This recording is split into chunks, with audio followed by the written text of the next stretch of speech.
warahmatullahi wabarakatuh. Selamat siang teman-teman semuanya. Saya Musdalifah Zima, kita dari Millennial Duri. Dan pada hari ini kita sekarang lagi berada di KUD Pondok 5. Teman-teman bisa lihat latarnya. Kita hari ini akan ngobrol bersama dengan salah seorang pemerhati milenial Kota Duri dan juga sebagai salah seorang anggota DPRD, yaitu Bapak Insinyur Haji Samsu Dalimunte. Pak, apa kabar Bapak? Alhamdulillah. Ya, kabar baik ya Pak. Ya. Jadi, terima kasih nih Pak, kita udah diajak main-main ke sini Pak untuk ngeliput tentang mix farming mix farming sapi dan sawit ya Pak ya. Iya, jadi teman-teman ya kita bisa nanti sharing-sharing dengan Bapak gimana sih metode mix farming ini, karena ini kan ibaratnya kalau orang awam kita masih kurang paham tentang kok bisa ya sapi di mix sama sawit gitu. Nah jadi gitu Pak. Sekarang langsung aja nih kali kita nanya ya Pak ya. Kalau apa sih yang melatar belakangi ide Bapak gitu Pak? Kenapa bisa terus nih di mix gitu antara sapi dengan sawit gitu Pak? Terima kasih Mas Dalifah. Iya Pak. Ya, kita berada di posisi perkebunan kelapa sawit. Perkebunan. Ya. Tapi ini milik pribadi masing-masing dari beberapa kelompok ya. Coba kita lihat ini posisinya kebun kelapa sawitnya bersih nih, tanpa ada anak kayu ya kan. Artinya secara agronomis dia memang sudah inilah perkebunan rakyat itu kan gitu kan. Coba bisa juga disorot ke atas bagaimana hijaunya tanaman dan banyaknya buah per cabangnya kan. Udah berbuah. Ya kan.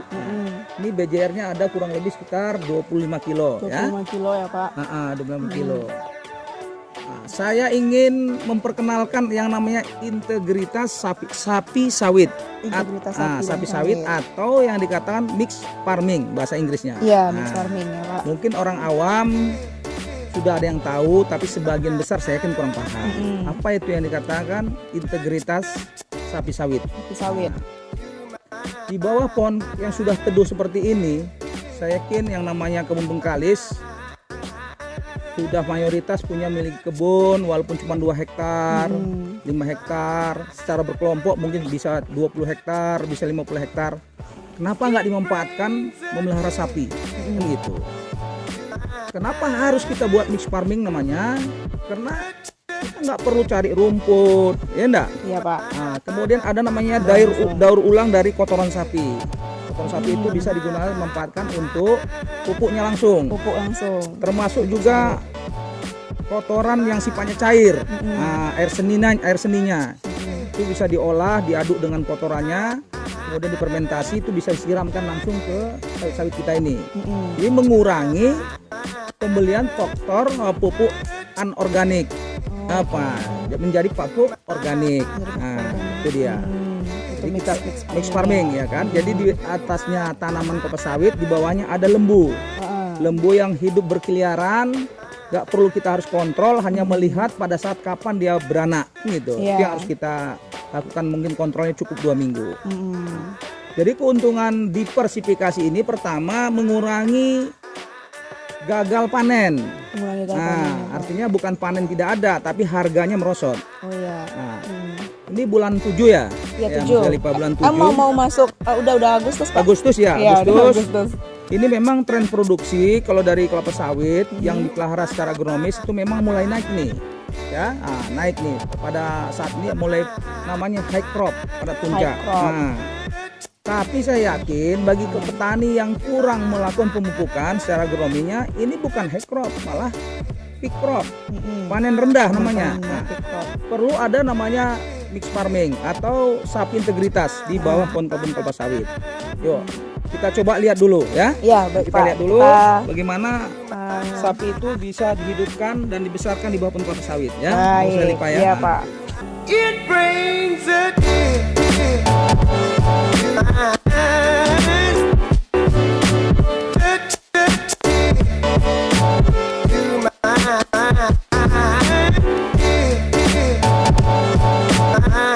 Coba Coba ini hari Oke, ya, kita lihat langsung ke kandang lembu ya. Ke kandang lembunya ya Pak. Ya, di bawah pohon kelapa sawit ya. Iya. Kita tanpa mengurangi jumlah pokok sawit per hektar. Atau namanya SHP, sisa hidup pokok itu dari kelapa sawit tidak dikurangin. Jadi nggak mengurangi, kita tetap kandang lembu itu berada di bawah pohon kelapa sawit. Jadi antara barisan tanaman kita buat memanjang kandang sawit itu, kandang lembu itu seperti ini, ya kan? Ya. Yang letter R kita buat untuk dia tempat Ya, beranak, letter L. tempat dia yang lembu yang sudah hamil. Oh, yang hamil di Nah, kita situ, singkirkan, di situ jangan ya, kita Pak. campurkan, ya kan? Nah, kemudian yang memanjang ini kita buat sebagai tempat dia berteduh malam aja atau apa iya. hujan. Ya, kita lihat dulu ke arah lembu-lembu atau sapi-sapi yang di mix farm Nih, ini ya. sapi-sapinya. Buat nih kita lihat nih. Ada ini lembu persilangan nih. Yang mana Pak? Nih, yang paling besar tegap kayak banteng Oh, ini. ini persilangan. Nah, ini persilangan lembu putih, Heeh. lembu Jawa dengan lembu Bali yang merah nih. Yang ini Bali Pak. Nah, ini Bali nih ya, lembu merah, lembu Bali. Lembu Bali. Ini hasilnya ini dia, yang jantan ini. Persilangan. Nah, persilangan. Oh ya iya kan? besar, Nah, besar tegap sekali. dia kan. Iya Pak. Insya Allah semalam saya kurban bisa dagingnya 240 kilo. Masya Allah. Nah, kurban. Inilah jumlah ekor sapi ya yang ada di bawah kebun kelapa Ada sawit. sekitar berapa ekor Pak? Ini kurang lebih sekitar 60-an ekor saja lah. 60 Ya, ekor ini ya. mungkin yang masuk kandang, yang belum lagi yang di luar kandang ya. Yang mungkin yang sudah bisa kita jangan keluarkan dulu. Kemudian ini sapi persilangan juga nih. Ini persilangan juga ya Pak, sama yang Bali tadi Pak. Ya. Sapi-sapi ini jinak nih. Jinak Dia ya, Pak? mengetahui siapa yang selalu ngasih garam sama dia. Iya, dia tahu tuannya ya, Pak? Ya, dia akan kejar. Itu akan lihat dia. Iya dia tahu Ya. tuannya. Jadi di samping itu dia malam di sini, nanti jam 10 dilepaskan. Heeh. Nggak perlu harus dikasih rumput gitu loh. Udah langsung makan dia di Ya. sini ya Pak ya, kan Nah. udah ada rumput-rumput. Iya kan? Kemudian kotoran dipindahkan ke sana, dibersihkan kandangnya, ya udah. Jadi rutinitas hari-hari jam 10 keluar dari kandang, jam 5 sore atau setengah 6 dia sudah balik ke kandang. Oh, dia balik balik sendiri Pak. Ya, balik sendiri. Wow. Datang kandang, jadi bukan pekerja pemilik lembu ini, yang kelompok ini tinggal menutup aja, Tinggal nutup. gapnya aja Bisa gitu. tahu. Ya, nah seperti ini. Jadi ada keuntungan. Keuntungan pertama verifikasi kegagalan dari tanaman, hasil tanaman, ya. Pada saat panen rendah, mungkin hasil sawit itu menurun, harga pun rendah. Kita bisa jual nih, kita seleksi. Contoh nih, yang jantan ini. Yang jantan, Nah, yang coba mana? kita Ya Pak. kejar dulu yang sapi-sapi jantan nih. Nah, ini sapi-sapi jantan. Oh, ini yang jantan di bagian sini ya Ya, Pak. ini 1, 2, 3 nih. Nah, ini dia ini datang kejar ke saya nih. Nah, Iya dia tahu. Nah, ini kalau dijual sudah sekitar 15 juta sampai 16 juta. Wow. Ya kan? Artinya menambah income. Iya, Ya menambah enggak? income, Tanpa Pak. disadari, nggak harus dibesar-besarkan, dia besar sendiri secara alam, seleksi secara alam. Setiap lebaran haji sudah banyak yang tanya.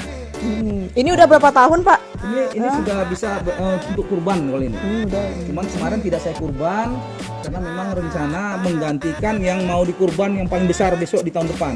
Oh Ini iya. kita jadikan penjantan lagi, jantan yang Jantan sudah- tangguh. Ah, ya.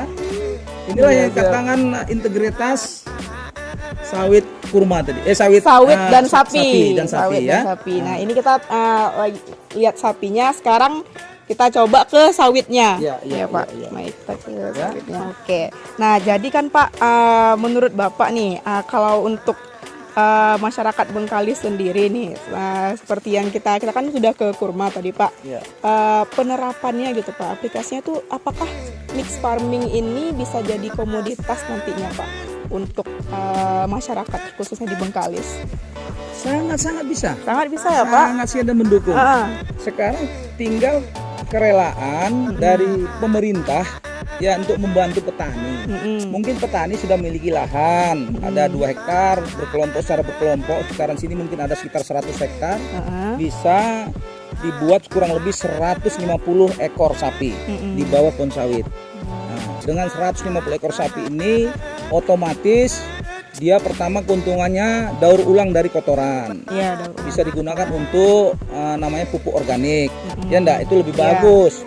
karena mikrotanah akan lebih hidup kembali. Langsung ya Pak, coba secara langsung. Musdalifah lihat begitu banyaknya cacing-cacing tanah ini kan gitu, hidup iya. kembali. Tapi kalau kita menggunakan, mohon maaf, 100% pupuk anorganik, tanahnya mati.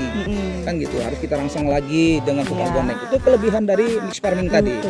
Ya kan? Sehingga ada 3 keuntungan atau 4 keuntungan dari mix farming. Pertama, mengurangi risiko kegagalan panen. Kita bisa jual hasil ternak tadi gitu. Kemudian kita ambil pupuk daur ulang, ya kan? Dari pupuknya itu kita siramkan kembali ke tanaman. Yang ketiga, mengurangi tenaga kerja. Iya. Seharusnya kebun kelapa sawit ini dilakukan pembabatan segala macam, piringan. Dengan adanya lembu nggak perlu dilakukan. Nah, ada yang lagi. lembu langsung dilepas, lembu makan sama dia. Iya, makan Cuman mungkin ada beberapa pohon kayu lah yang harus kita ambilin. Karena mungkin lembu itu tidak suka. Itu jangan sampai besar. Itu yang mungkin namanya kita buat dongkel anak kayu. Dongkel anak kayu. Ya, oh iya. Jadi sangat menguntungkan betul. Sangat menguntungkan ya, Pak. Nah, berarti kalau untuk sapinya sendiri nih Pak, kira-kira nih pertanyaannya nih, ada nggak sih Pak kira-kira kerugian gitu? Soalnya kan sapi dilepas nih, dilepas aja nih, kadang mereka suka kemana-mana gitu Pak. Kalau kerugiannya nanti kan dia mungkin bisa merusak sawit seperti itu contohnya Pak. Ya, terima kasih Mas Limpa.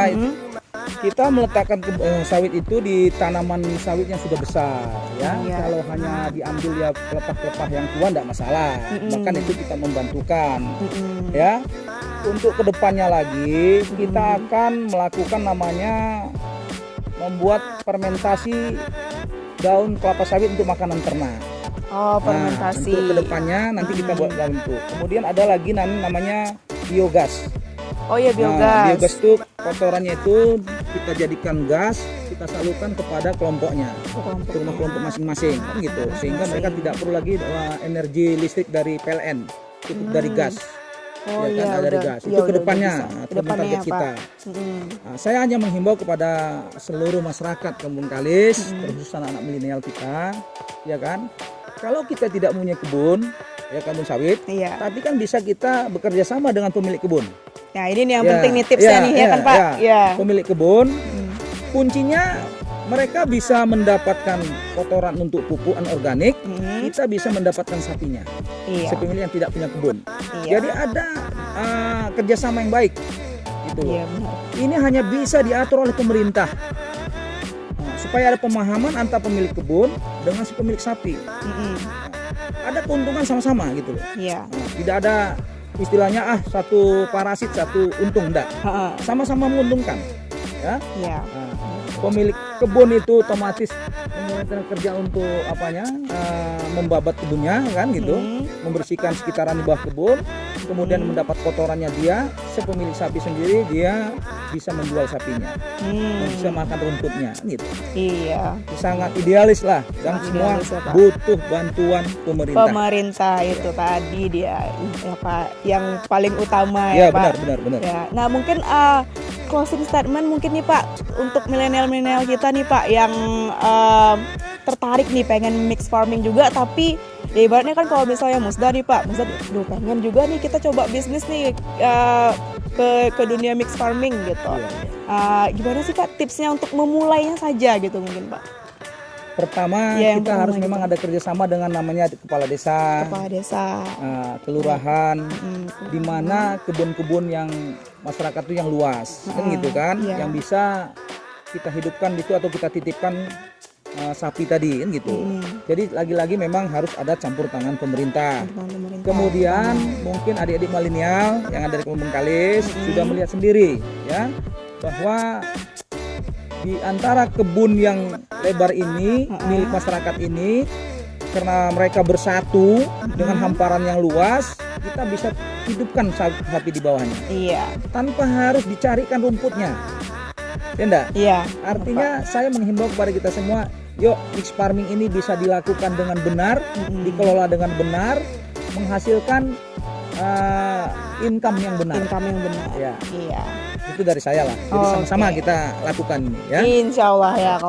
Oke, terima kasih Pak sudah mengizinkan kami Pak jalan-jalan ke sini, sudah banyak dapat ilmu juga kita dari Pak Samda.